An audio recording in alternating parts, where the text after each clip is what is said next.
சுவாமி சரணம். ஐயப்ப பக்தர்கள் அனைவருக்கும் அன்பு வணக்கம். ஆன்மீக மாலை வாயிலாக சபரிமலை ஐயப்பனின் மகிமைகளை பகிர்ந்து கொள்வதில் மிக்க மகிழ்ச்சி. சுவாமி ஐயப்பன் மகிஷி என்ற அரக்கியை வதம் செய்த பிறகு தியானம் செய்த இடமே சபரிமலை. இது கடல் மட்டத்திலிருந்து சுமார் 914 மீட்டர் உயரத்தில் 18 மலைகளுக்கு இடையே அமைந்துள்ளது. புனிதப்ப பயணம் ஆண்டுதோறும் சுமார் 4.5 முதல் 5 கோடி பக்தர்கள் இங்கு வருகை தருகின்றனர். சாதி மத வேறுபாடுகளை கடந்து தத்வமசி, நீயும் இறைவனே என்ற தத்துவத்தின் அடிப்படையில் பக்தர்கள் ஒருவரையொருவர் சுவாமி என்று அழைத்துக் கொள்கின்றனர். 10 முதல் 50 வயதுக்குட்பட்ட பெண்களுக்கு அனுமதி வழங்கப்படுவதில்லை.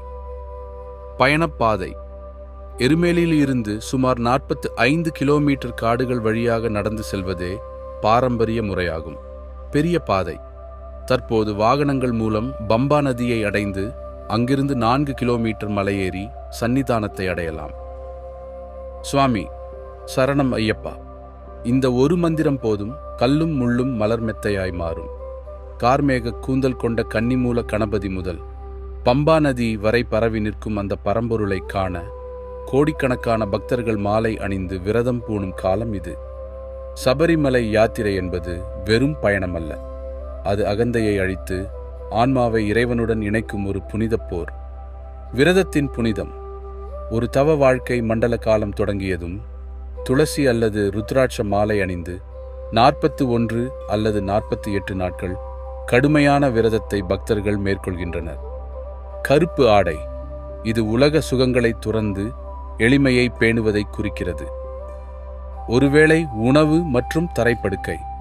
உடலை வருத்தி உள்ளத்தை தூய்மைப்படுத்தும் ஒரு பயிற்சி. சரணம் விழித்தல். இடைவிடாது ஐயப்பனின் நாமத்தை சொல்லிக்கொண்டே இருப்பதால் மனம் தீய எண்ணங்களிலிருந்து விடுபடுகிறது. இருமுடியும் தத்துவமும்.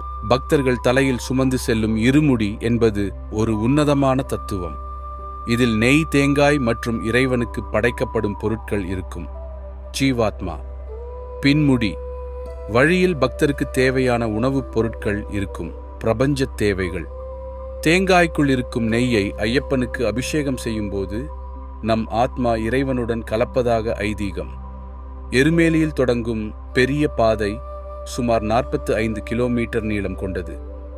அழுதா நதி, கரிமலை ஏற்றம் என உடல் சோர்ந்தாலும் ஐயப்பா சுவாமியே என்ற முழக்கம் பக்தர்களுக்கு புத்துயிர் அளிக்கிறது.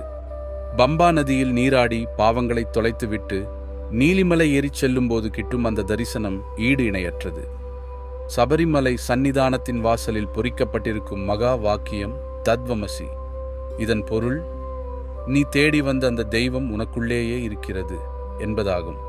சாதி மத, ஏழை பணக்காரன் என்ற வேறுபாடின்றி அனைவரும் சுவாமி என்று அழைக்கப்படும் ஒரே இடம் இதுதான். சபரிமலை ஐயப்பன் கோவில் என்பது அன்பின் சங்கமம். ஒரு மண்டல காலம் ஒழுக்கத்துடன் விரதம் இருந்து பம்பா வாசனை கண்டு வணங்கும் பக்தருக்கு வாழ்வில் குறையேதும் இருக்காது. இவ்வாண்டு நீங்களும் மாலை அணிந்து மலையேறி அந்த மணிகண்டனின் அருளை பெற்று நல்வாழ்வு வாழ வாழ்த்துகிறோம். சுவாமியே சரணம் ஐயப்பா. எங்களது பதிவு உங்களுக்கு பிடித்திருந்தால் மறக்காமல் லைக் மற்றும் ஷேர் செய்யுங்கள்.